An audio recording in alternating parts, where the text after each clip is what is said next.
So we are presently in Borrego Springs, actually. We're laying low and just totally enjoying our lay low time and catching up on doing some editing because we have recently done a 31-day adventure caravan series along with the Albuquerque Balloon Fiesta.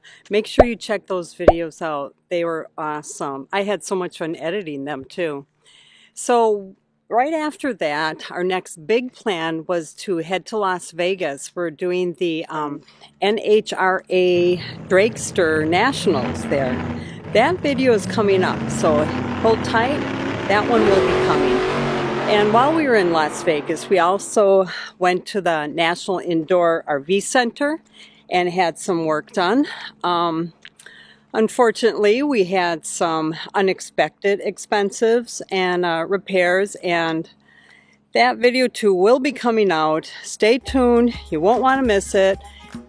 The repairs were huge, they're expensive, and our heads are still spinning from that.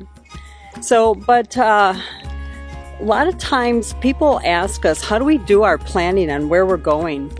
And that's actually kind of what this video is all about. And we'll show you some of the places we hit.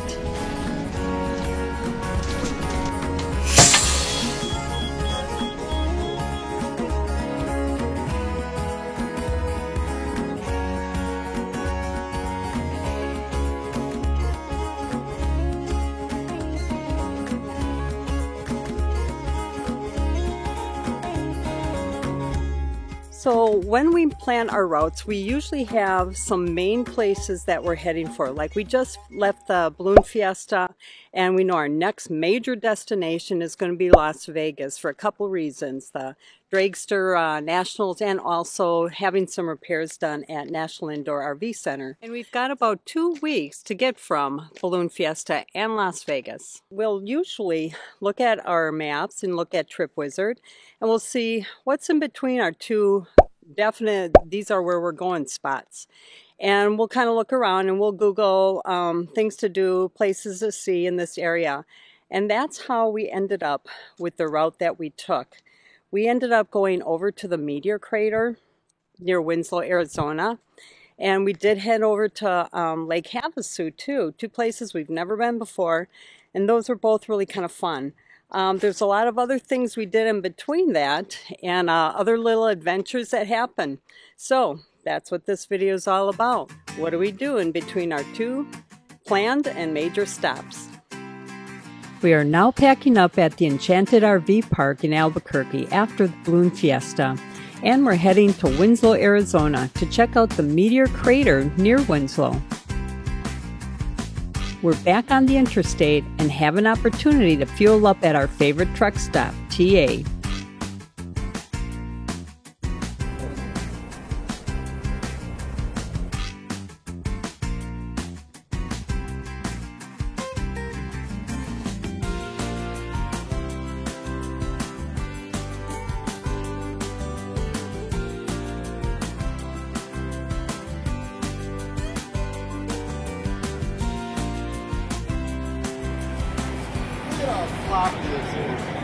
You know, Love's is cleaner than TA.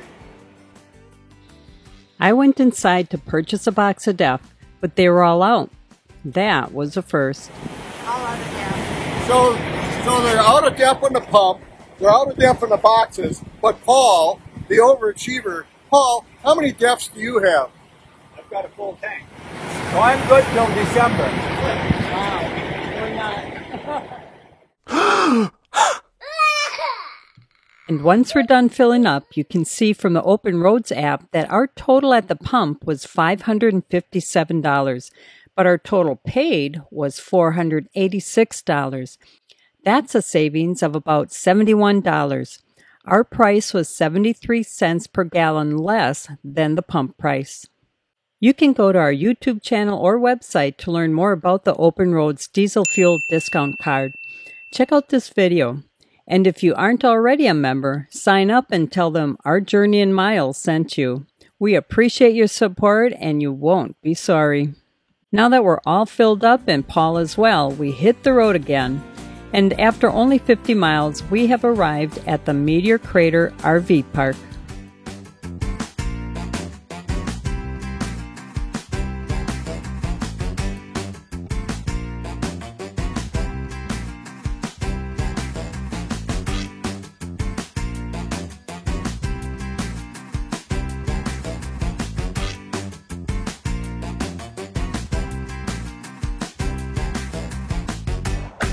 What are you guys, what are you doing today, and where were you, and what time is it?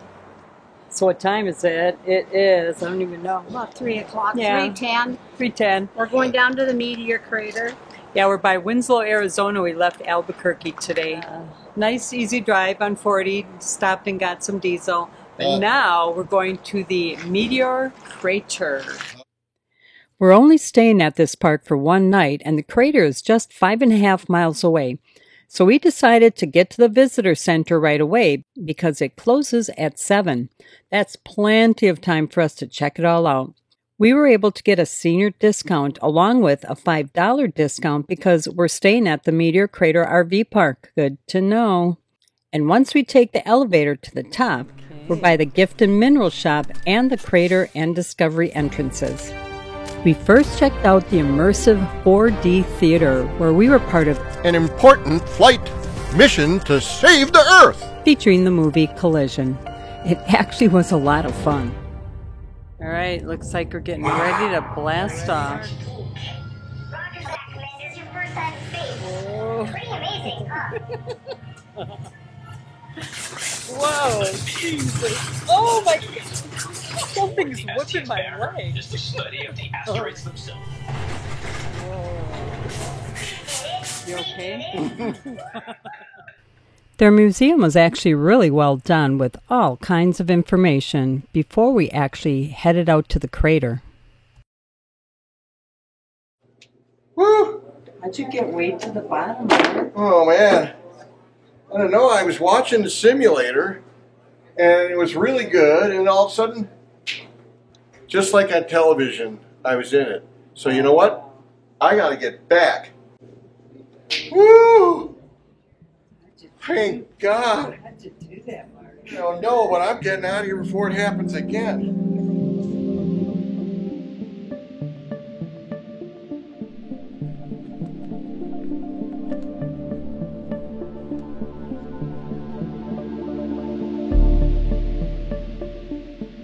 You know, these steps, they're so shallow like this that allow us to easily go down to these lower observation areas. But you know what they make possible? What's that? Working up an appetite for past ribs. Oh, yeah.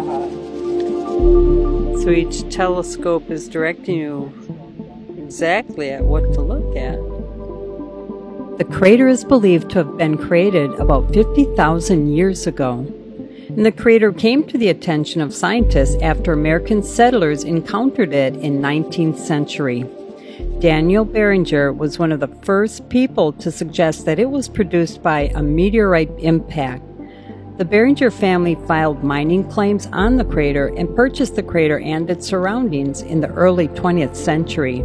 And despite historic attempts to make the crater a public landmark, the crater is actually privately owned by the Barringer family, which proclaims it to be the best preserved meteorite crater on Earth.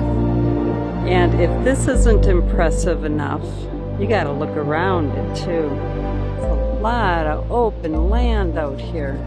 Everything looks so small. Right, this was quite a walk up here. I mean, it's not that long, but it does kind of take your breath away. So Paul was up here already. Mark and Pat are down below. But you can see we're here later in the day, so the sun is just absolutely beautiful and everything. They went in. Ah, wimps. This was an interesting one-day stop, and the next day we were on the road again heading towards Phoenix to Fort McDowell. Now, we could have taken I-40, then down I-17, but we had come from Camp Verde on I-17, which was pretty rough and had a lot of construction. So we decided to avoid that, and Pat and Paul have been all over this area on their Harleys for many years. So Paul suggested we take a more pretty route, and since we're getting out of our comfort zone with the caravan we were recently on, we decided to let Pat and Paul continue to take us out of our zone. We have come to understand when Paul says a pretty route, that means it includes lots of curves, lots of changes in elevation, and usually some pucker factor moments.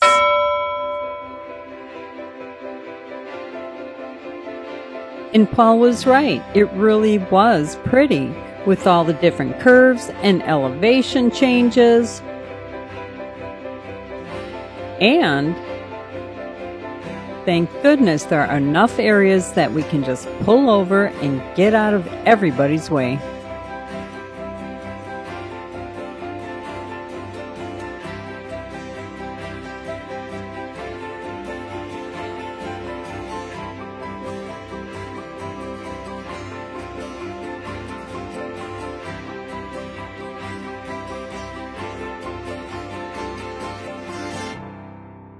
And we have arrived in Fort McDowell near Phoenix. We're at the Eagle View RV Resort, and it was a really nice resort. It had a pool and a hot tub, which we partaked in. But the main reason we're here is because Pat and Paul are going to store their RV in their storage area across the street from them.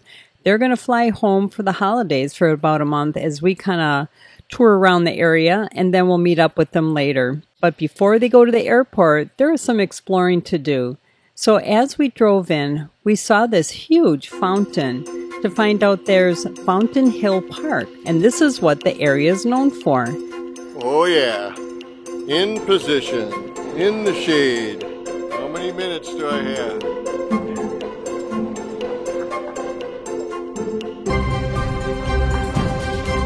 Wow, just like Disneyland. So we checked that out. Another cool thing in the area is the Frank Lloyd Wright Taliesin West. Really cool, but we could not show any of the videos. You know, it's copywritten. So after we were done exploring, Pat and Paul stored their RV. We'll play a little game, honey. See if you can find them. See if you remember what a Dutch Star looks like.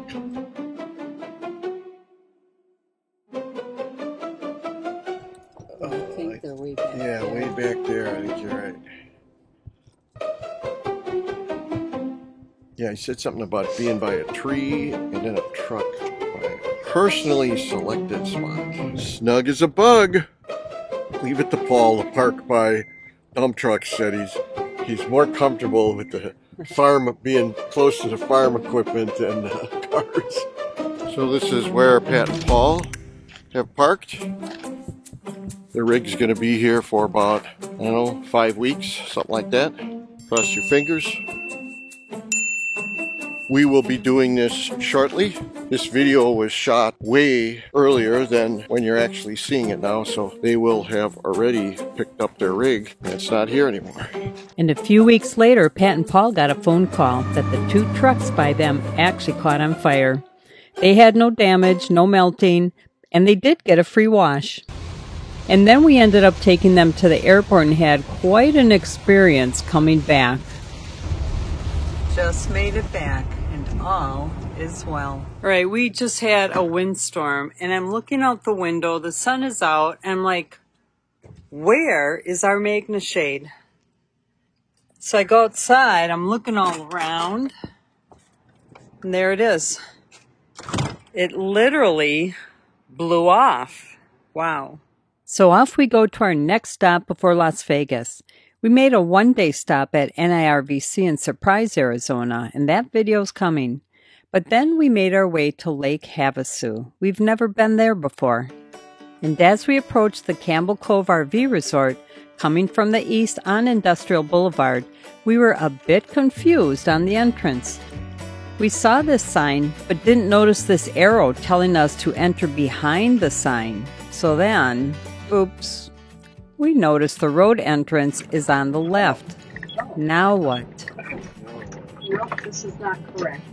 We should have turned in the gas station. Wow.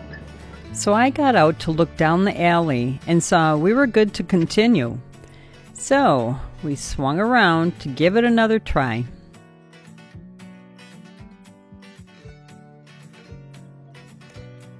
Has anyone else had this issue here at this park?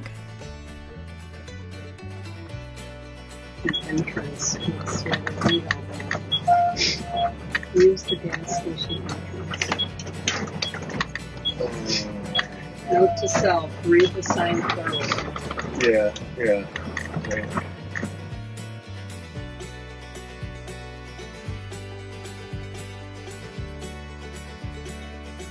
It's a nice small little park, and it actually had a really nice little pool area with a hot tub too. And we ended up being tucked away back in the corner.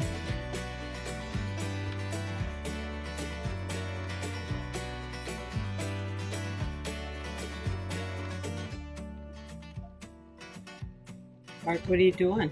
Well, normally I would say I'm getting ready to drive my Harley because I got my Harley outfit on. Oh boy. But I'm not man enough. I'm riding my bike. And Plus you don't have a Harley. And we're in Lake Havasu, which you can see if we didn't have this storage place right in back of us, we could literally see the lake. It's there. Yeah. What is this, Campbell RV? You're right, Campbell Cove RV. We're in the shade here. It's very hot today. I don't know what the temperature is. 90 degrees already. Not quite. It's about 85. So we're banking on the bikes being a little bit fast. Yeah. So we're gonna go see the London Bridge. What we're doing is we're gonna take a trail. Ooh, my glasses are funny. We're gonna take a trail, hopefully go through a state park that's right down the road here, right on the water, and follow the water and get to the London Bridge. Lake Havasu is a massive lake in the desert, which is actually a segment of the Colorado River and is well known for recreational fishing and boating. But this community first started as an Army Air Corps rest camp during World War II, right on the shores of Lake Havasu. Not much here at that time. But then in 1958, American businessman Robert McCulloch purchased over 3,300 acres of property on the east side of the lake, along with the peninsula that eventually would be transformed into the island. A channel was dredged, and today the London Bridge crosses that channel. McCulloch was hoping to attract tourists and prospective buyers of residential lots to this area, so he bought the bridge for $2.5 million from the City of London when the bridge was replaced in 1968 because it couldn't handle the increase in traffic in London. The bridge was disassembled and each bark stone was shipped to Lake Havasu City and then reassembled for another $7 million. Construction took about 3 years to complete. It's actually a pretty cool place under the bridge. There are all kinds of restaurants and shopping, and it's really just a neat place to just sit and people watch and watch all the activities on the water. And maybe even make new friends like Randy, Jeanette, Mike, and Debbie. And once Mark's done with his phone call, it's time to eat.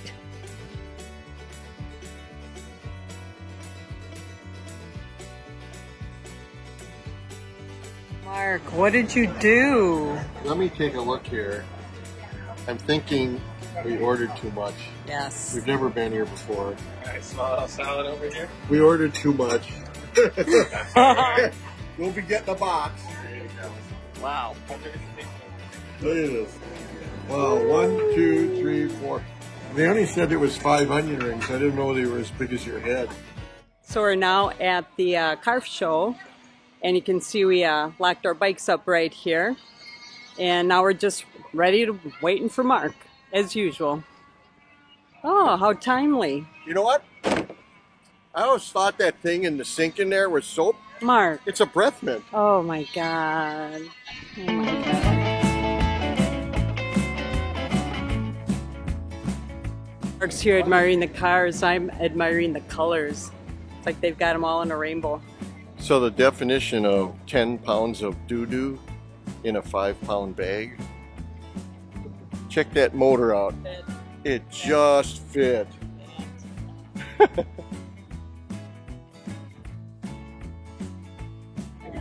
Right, Mark is saying he had this car, except it was a 4-door. In all the car shows I've ever went to, no one ever gives this car any love. The 61 Chevy. Not overly aerodynamic looking. And mine was a 4-door, and I took the 235/6 straight line 6 out of it. Ended up pouring $3,500 in like $1967.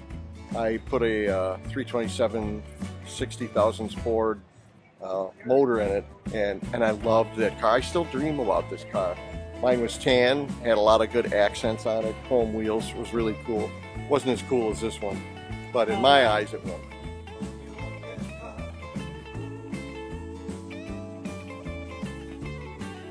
Like a kid in a candy store. Now that's downsizing. Hunt to get the official t-shirt. Where could it be?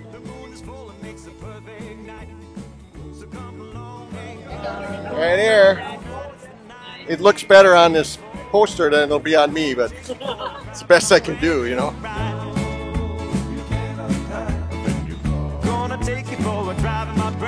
The car when the parking space is a little tight. Well, I can't believe it. You know, I parked in the middle here. Paul parks here, and then Pat, she parks there. What? You know, I've been looking for Paul at the car show here in Lake Havasu, and I figured we had made an agreement we would meet here, but I'll go check over here, honey. And on our way back to the rig, we came across a beard and mustache contest. There's always something going on here. No t-shirt? Those are not for sale yet because they're for contestants. The ones from last year are awesome. They only have 2XL, so I got to go back to the rig and start using it. And that concludes just some of our adventures between our two main stops from Albuquerque to Las Vegas. Thanks again for joining us. Stay tuned for upcoming videos on our experience with drag racing in Vegas and our unexpected huge repair expense. See you then. All right. So you know what? I got to get back. Did it work? Well, no, now I'm going to be over here. Okay, Okay, go the other way. okay. Is that ready? Yeah.